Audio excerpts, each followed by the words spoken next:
الحمد لله الحمد لله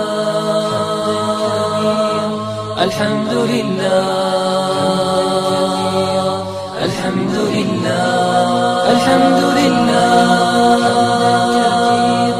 الحمد لله الحمد لله.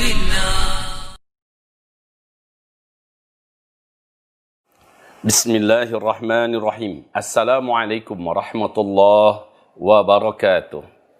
Alhamdulillah. Wassalatu wassalamu ala rasulillah sallallahu alaihi wasallam. La hawla wa la quwata illa billah. Allahumma la sahla illa ma ja'altahu sahla. Wa anta taj'alul hazana idha syi'ta sahla. Rabbi syrah li sadri. Wahlul 'uqdatam min lisani yafqahu qawli. Allahumma arinal haqqa haqqan warzuqna ittiba'ah wa arinal batila batilan warzuqna ijtinabah, amma ba'du. Saudara-saudari seiman, kita masih melanjutkan kajian kita serial dosa-dosa besar yang pada saat ini masuk kita kepada serial yang ke-29. Temanya adalah qatlun nafs, membunuh diri sendiri. Allah Subhanahu wa taala di dalam surat An-Nisa, surat yang keempat, di ayat 29 dan ayat 30, Allah berfirman, A'udzu billahi minasyaitonir rajim. Bismillahirrahmanirrahim.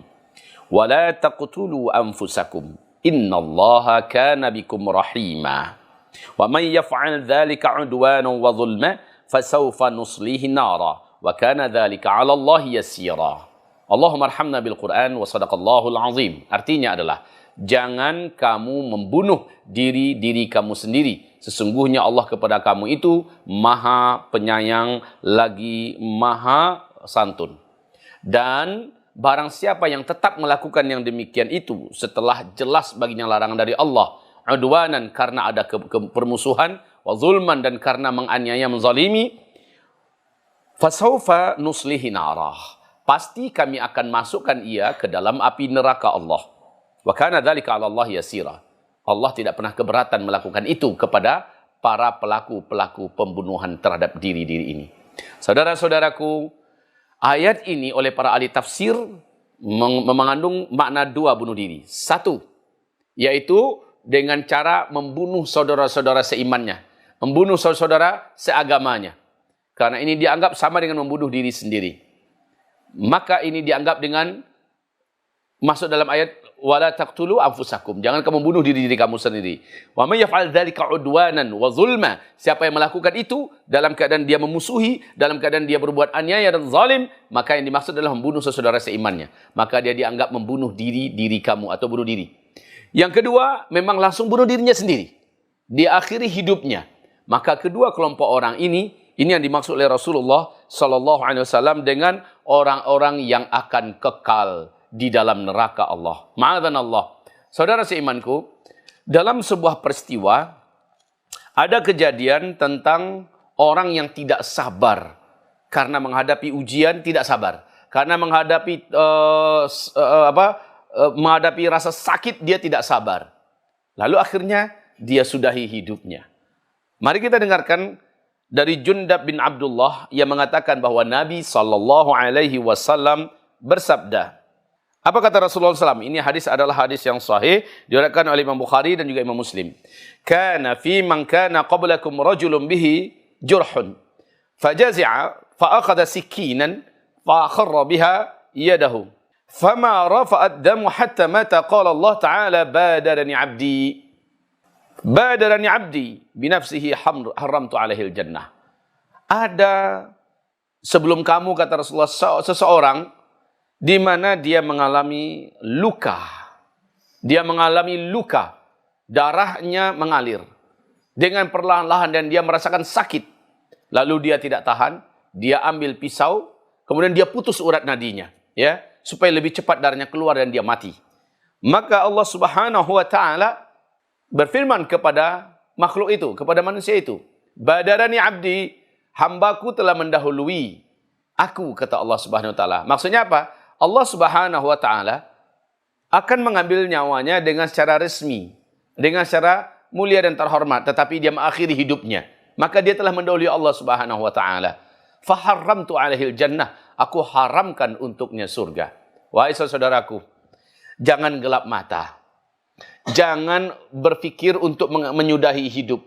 Karena hidup yang kita jalani sekarang ini memang sudah ditakdirkan sebagai tempat ujian. Ad-dunya darul waba, darul bala, darul imtihan, darul ikhtibar. Dunia ini adalah kampung di mana orang diuji. Kampung di mana manusia diberikan tempaan, terpaan, dan berbagai macam musibah ujian. Mau tempat yang tenang bukan di dunia, tapi nanti di kehidupan berikutnya. Tapi siapa yang tidak mau menjalani hidup ini dan mengakhiri hidupnya, maka demi Allah kehidupan yang berikutnya, dia tidak akan pernah bisa menikmatinya. Dia tidak akan pernah bisa mendapatkan ketenangan. Bahkan yang menunggu setelah ini jauh lebih berat. Dan ini baru seujung kuku yang mungkin saja tidak bisa dinilai dengan seujung kuku. Bahkan lebih kecil daripada atom dibandingkan dengan ujian yang akan dihadapinya di seberang kematiannya. Sebaiknya dia bersabar dan itu lebih baik.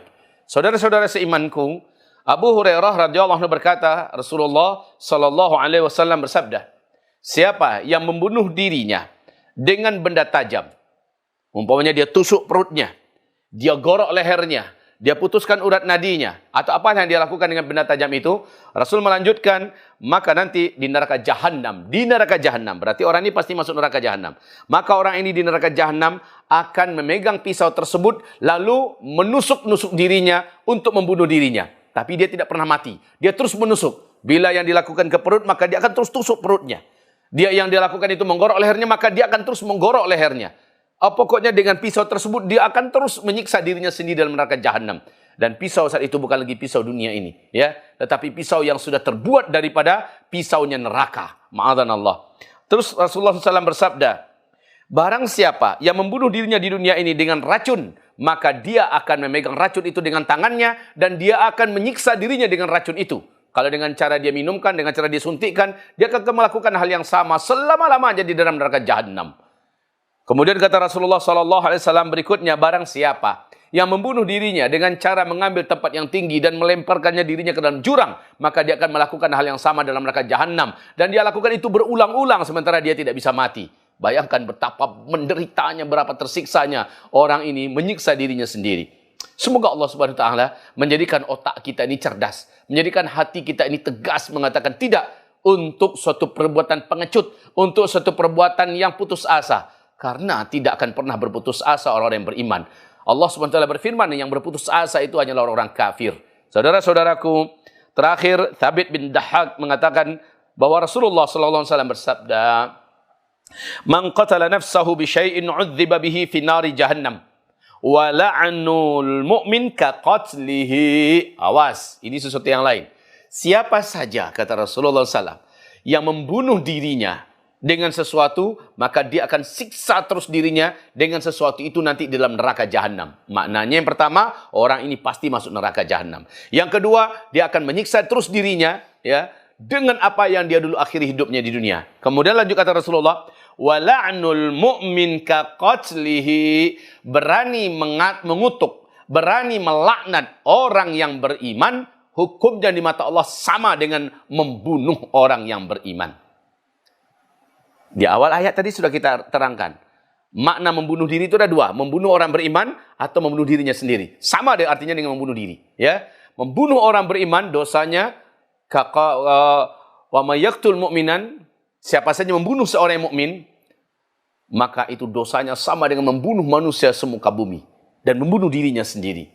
Hati-hati saudaraku. Wa la'nul mu'min ka qatlihi, berani melaknat, mengutuk orang-orang yang beriman, ka qatlihi, sama dengan membunuh orang beriman itu.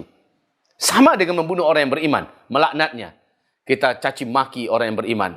Mentang-mentang dia memasukkan anaknya ke dalam pesantren, lalu dia katakan itu keluarga teroris, ya. Mentang-mentang anaknya dan dirinya berlomba-lomba menjadi hafiz Al-Quran, keluarga teroris, ya. Lalu mencaci makinya, melaknatnya. Mentang-mentang dia mencintai agar syariat Islam tegak, para ulama-ulama ia dicintai sehingga dikatakan dia adalah orang ekstremis, orang fundamentalis, ekstrem kanan segala macamnya, lalu mengutuk dan melaknatnya.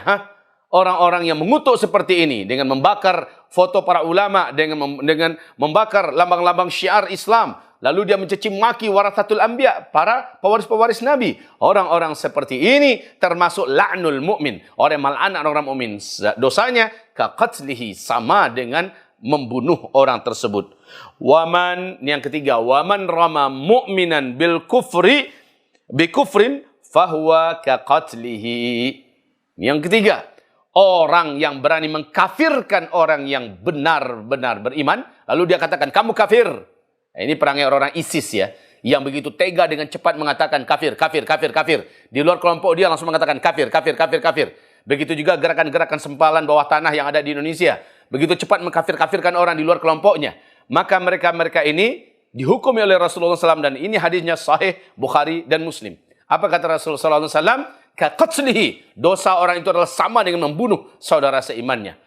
Di hadis yang lain, man qala li muslim anta kafir wa laysa kadzalik, orang yang berani mengatakan kepada orang muslim, anta kafir, kamu ini sudah kafir. Padahal dia tidak kafir menurut Allah. Sementara orang ini tega mengatakan kafir kepada saudara muslimnya, fahuwa kafir. Maka dikembalikan oleh Allah kalimat itu kepada dirinya orang yang berkata, maka dia sudah kafir di mata Allah Subhanahu wa taala. Jadi, jangan main-main dengan kata-kata. Jangan main-main dengan ucapan. Jangan main-main dengan tulisan, di mana dalamnya ada hujatan, celaan, cacian, dan kutukan kepada orang-orang yang beriman, karena dosanya sama dengan membunuh orang itu. Dan semoga setelah mendengarkan ini, taubat nasuhalah. Taubat nasuhalah. Dan cara yang terbaik taubat nasuha setelah mencaci maki, melaknat, mengutuk adalah perbaiki kembali nama-nama orang itu. Bela nama-nama orang tersebut. Katakan, saya sudah taubat dari apa yang dulu saya perbuat. Maka fa'amma man taba wa amana wa aslah. Barang siapa yang taubat dan dia benar-benar beriman dan dia memperbaiki dirinya. Di ayat yang lain, fa'amma man taba wa aslah wa bayyana. Siapa yang taubat lalu dia melakukan perbaikan, wa bayyana, dia jelaskan kepada orang, ya. Faulaika atubu alaihim wa ana tawwabur rahim. Orang-orang itulah saya akan terima taubat mereka. Saya adalah penerima taubat yang sempurna, yang penuh dengan kasih sayang. Kata Allah Subhanahu wa taala dalam firman-Nya. Jadi saudaraku, taubatlah. Taubatlah dari masa lalu. Allah akan sedia menerima kita mumpung nyawa belum sampai di tenggorokan. Belum mumpung matahari belum terbit dari sebelah barat. Ayo taubat nasuha. Jika tidak, besok, lusa, atau tahun depan berikutnya, Anda pasti mati. Sebagaimana semua makhluk yang pernah hidup di muka bumi ini, mati. Dan kita akan bertemu dengan Allah di kehidupan abadi kelak. Ayo, tentukan sikapmu sekarang. Ambil jalan yang benar. Dan tidak ada waktu terlambat bagi orang yang kembali kepada Allah Rahman Ar-Rahim. Barakallahu fina fikum jami'a. Subhanakallahumma bihamdika. Asyhadu an la ilaha illa anta. Astaghfiruk wa atubu ilaik. Wabillahi taufiq wal hidayah. Wassalamualaikum warahmatullahi wabarakatuh.